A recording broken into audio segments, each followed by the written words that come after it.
Fuck Like a Goddess was something that I created as an approach to how I was having sex. So I was married for about 9 years monogamously to a man.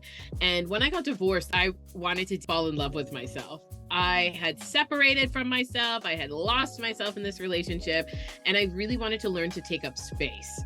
And so after what I like to call my year of like casual sex, I wanted to explore, am I kinky? Am I queer? Am I this?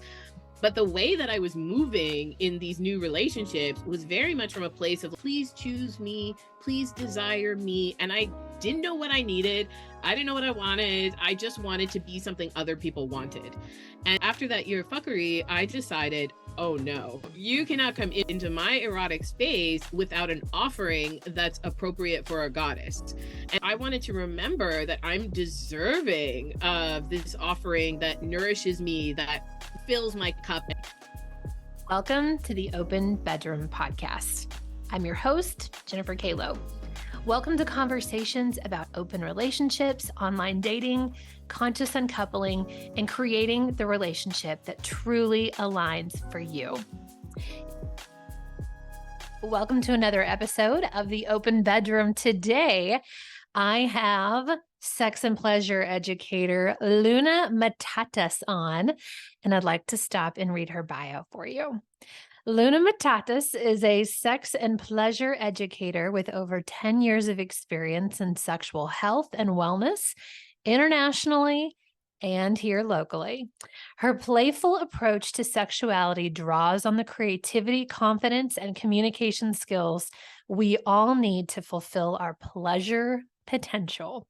She teaches people how to build a better relationship to their bodies, practice empathy with their partners' insecurity and needs, and how to get curious about their erotic imagination. That sounds delicious. Luna's classes are trauma and equity informed and include pleasure topics like anal play to feminine dominance and how to have a threesome. Now, the reason that I have Luna on today is she has several different online courses that look really interesting. And when I first got connected to Luna, I found her on Instagram through a friend of a friend who was following her. And I saw her Instagram feed and I'm like, who is this woman? Her branding is bright and vibrant. And she had, I think, one of these. Ooh, I have one right here. She had one of these gorgeous vagina pillows. So if you're watching on YouTube or on Spotify, she has one similar to me that just kind of comes apart for educational reasons. And she was posing with it and it was really vibrant and beautiful. And I was like, I don't know who this woman is, but I need to have her on my podcast. So here are some of the classes that she has. Peg the patriarchy. So she does a class on pegging. Meditate, medicate, masturbate. I'm just going to let you imagine what that is.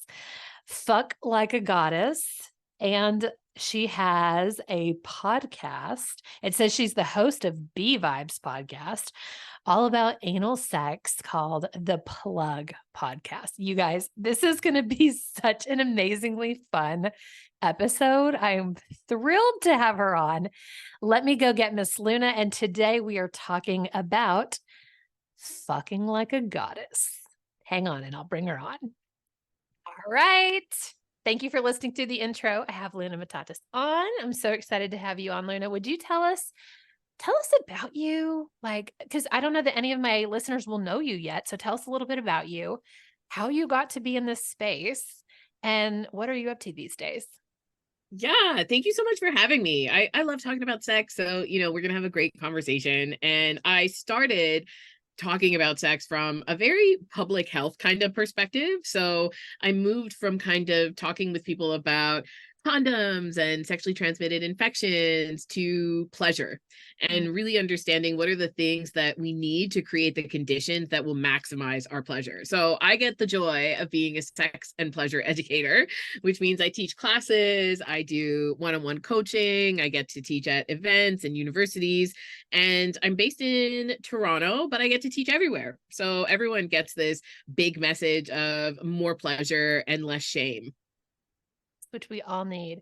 I'm Yeah. curious, with you being a Canadian, Yes. um, how do Canadians feel about conversations about sex? Yeah. I feel like they So might be like it a little bit more uptight about it, but I'm not sure if that's true. Yeah, I think there's definitely a mix. I think there's lots of people who think that sex education is more like inflammatory than helpful. And so there's Mm. conservative values around sex education in school for young people, or more inclusive sex ed. And then, we have a ton of really progressive and inclusive people who understand that sex ed is actually part of any of our health curriculums. Like it's a part of us, it's a part of our health. And the information that people get as young people or as adults are actually just creating safer and more joyful experiences for people. So we all have the same goal, but I think people kind of feel the approaches might be more aligned with their values depending on whether they're more conservative or more progressive. Okay, I want to ask you another question then in the same vein. You Yeah. are very much in the public spotlight, as I Yeah. am. Like, you use your name. Yeah. And I'm curious, how does this resonate with your family? Like, have you Yeah. had some, Luna, what are you doing? You are shaming the family talking about these things in public, or do you have a pretty supportive family? Yeah, my family, when I first started doing sexual health, I was talking about condoms, I was talking about things that also you don't really talk about at home. And I went to Catholic school, so I didn't learn anything about sex other than how to get pregnant. Like I didn't learn anything that I'm teaching now. So I didn't have a family that talked about sex in a conversational way. We weren't some sort of like, I don't know, like sitcom version of a family that talks about sex openly. I think Mhm. my mom gave me a book called 28 Days from the library when I got my period. Like that was the only interaction we had talking about sex. So as an adult, they knew I was teaching about condoms. They knew it was from like a health perspective. They knew it was for public health. And when I moved into teaching things more like I teach today, which are feminine dominance or, sex skills or navigating challenges in the bedroom, that stuff I don't want to talk to my parents about, but they're very happy that I'm doing something that is really in service of community. And so that I get to help people in this really vulnerable space where we have such a void of education. So I think they feel that I'm still on that do-gooder kind of a pathway, and they're pretty happy about it. But I That's don't know so what they cute. tell their friends that I do. I have no idea. They probably still say I'm some sort of like public health nurse or something. That's hilarious because when I see your stuff, I'm like, this Luna is naughty. So I'm curious, when did you step into your sexuality? I was also raised Catholic. So I'm like, Oh, were same. you? Yeah. Were you like just born with it? Like, were you kind of just a sexual being coming out of the womb, or did you find yourself at some point in your life? I love that question because I remember getting caught masturbating when I Yeah. was 4. Yeah. And I remember my mom shaming me and telling me, don't Don't do touch this ever yourself. again. Yeah. And she was like, and I won't tell your dad if you don't do it again. And Oh. I think many people are like this, where it just feels good to touch our bodies. At 4, I'm not sexual. I'm just touching my body because it feels nice. And I think that I had that shame along with this really intuitive desire that it's my body. Like, why can't I touch it if it feels Mhm. good? So there was this inner conflict for me. And definitely all the guilt and shame from Catholic school was leaning heavily on one side. I credit the I was volunteering for a gay men's sexual health network. And so at that time, I was a teenager in the 90s, and it was very much around gay men and HIV/AIDS prevention. That was kind of all we were talking about around HIV. And it was the first time that it occurred to me that people had sex for reasons other than making babies. And I was like, wait, what? They're putting what? Where? Why? And it really just like sparked this curiosity in me. And I started going online. I started looking at things. I was in chat rooms. I was reading erotica, porn wasn't as accessible then. Right. And really just being erotically curious. And so sexually, I didn't have sex for the first time until I think I was like 21. And I really didn't have that same connection between eroticism and sex. I thought you could feel erotic, you could enjoy masturbation, you could have your little dirty mind, and then sex is something you do with other people. I didn't understand that they intersected or that they even existed. So yeah, very much I think I was a sexual person, but I think a lot of us are, and we just get that light blocked and shamed out of us, and it's really hard to reclaim it if we ever want to. I love that. So I'm curious if, like, when you decided what you were going to do with your life, I imagine that you chose something non-sexual to begin with, that you were like, I'm going to be an accountant. And Yeah. then somehow found your way into this world of sex education and exploration and holding space for clients and creating online courses and like the magic that you have created in this world. Would you give us like a little Cliff Note version of how in the world you got here? Yeah, absolutely. So when I left university, I actually went to work in Kenya. And so I was in Kenya for about 2 years, and I was working with fishing communities and villages around HIV and how it was affecting their business. So when I came back home, I still stayed in kind of the nonprofit sector, which helped me learn about trans and queer people. It helped me explore my own identity. But then I did veer off into, I was like, I need to make money. And so I veered off into from public health communications into more general communication. So I was doing PR and communications for things like transit or insurance. It didn't really matter to me. Mm. And I started doing my sex ed stuff on the side. So I would like go to my day job, and then I'd be like a sexy superhero and go teach how to have a threesome at a sex shop. Okay, so Fuck Like a Goddess was something that I created as an approach to how I was having sex. So I was married for about 9 years monogamously to a man. And when I got divorced, the first thing that I wanted to do was fall in love with myself. I had Mm. separated from myself. I had lost myself in this relationship, and I really wanted to learn to take up space.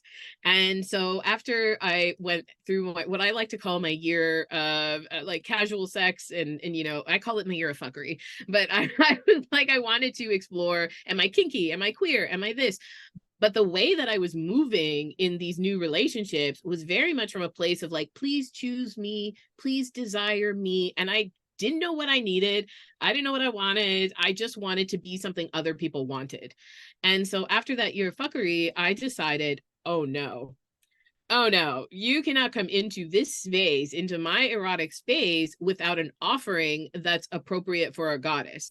And so I wanted to remember that I'm deserving of this offering that nourishes me, that fills my cup and not only takes from me. So now I sort of approach it in that way. If I'm doing something with someone and I start to get in my head that I'm not good enough, I stop myself and I think, oh, wait a minute, I forgot, I'm a goddess. And so it's very much about feeling that you deserve to receive. You absolutely deserve to receive things that are quality and appropriate for you. Oh my God, yes. Okay. Yes, right. The thing that popped in my mind while you were saying all that is your year of fuckery. Yes. And I've also hear it as like, the year, my whole years, Yeah, my whole whole years. years. Yeah. And I want to ask you a question about that particular time Yeah. for you. And so I'm going to like take us back up for a minute to kind of Yeah. look down. I have noticed, and I Yeah. want to hear your point of view on this, but I have noticed that men in particular have a hard Yeah. time with women who have had a year of fuckery or years of fuckery or your whole years or learning to find your fucking self. And men Yes. have a hard time imagining that this beautiful, wonderful woman in front of them has had all these sexual experiences without them. And so Yes. I'm curious, what allowed you to, give yourself permission to go Mm. and explore and taste the cafeteria and figure out what you wanted? Because I find a lot of women in particular have a really hard time allowing themselves. I also had that time. I had the Oh, time of fifth nice. hoeing, and I am so Yes. grateful for it. And so, like, talk to us about that time. Yes, yes. Yeah. I think my time of hoeing will come again and again. I Mm. think it was a beautiful way to be really intentional and really free. I felt very erotically liberated. I felt so comfortable in my body because there wasn't as much of an emotional investment. And so that's a positive and a negative thing. I think when we're emotionally invested in people, there's wonderful rewards that come from that. And there's also stuff that's not so great that comes out of that. So I took it as a let's play. And so really I gave myself permission to play. I wanted to experience everything. I remember my bestie and I sitting outside of a sex club. She had gotten divorced the year before. And we were like in corsets and, our tits were up to our chin. And we were looking at everybody being like, are they hotter than us? Are they older than us? Is everyone in a couple? All this comparison, right?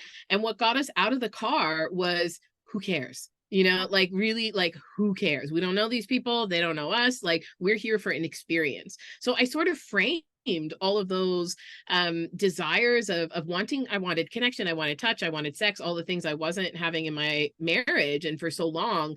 But I also wanted to build a relationship to my own erotic self, and that took experiential learning for me. It took reflecting, it took learning lessons from making mistakes. And this is something that I end up teaching in my sexual confidence classes, is that really the external validation of other people is just not the same kind of juiciness as having your own cup really full, and then they get to be something that is bonus. They get your overflow, and that's really fuck like a goddess too, is very much keeping that cup, that chalice, that gorgeousness inside of you very full. Mm, so yummy. And I know that feeling because I Yeah. felt it. And I remember when I gave myself permission to taste the rainbow, Yeah. and I would like meet up with a man for the first time, and I would walk into their place or wherever we were meeting and take my clothes off, and they would be like, "Oh my God, you are Yeah. so beautiful." And all these things in my head are like, "Okay, I'm okay. I don't need to be freaked out. My body is Yeah. perfect, even though I don't think it's perfect." Like, they think it's perfect. And then I heard Yes. it over and over and over, and I was like, "Okay, okay, okay. I am sexy. I Yes. am hot. I am fun. I am," all the things, fill in the blank. So my last question is, during this time of exploration that you allowed yourself to have, what did you find? What did you learn? I learned that I had very little boundaries.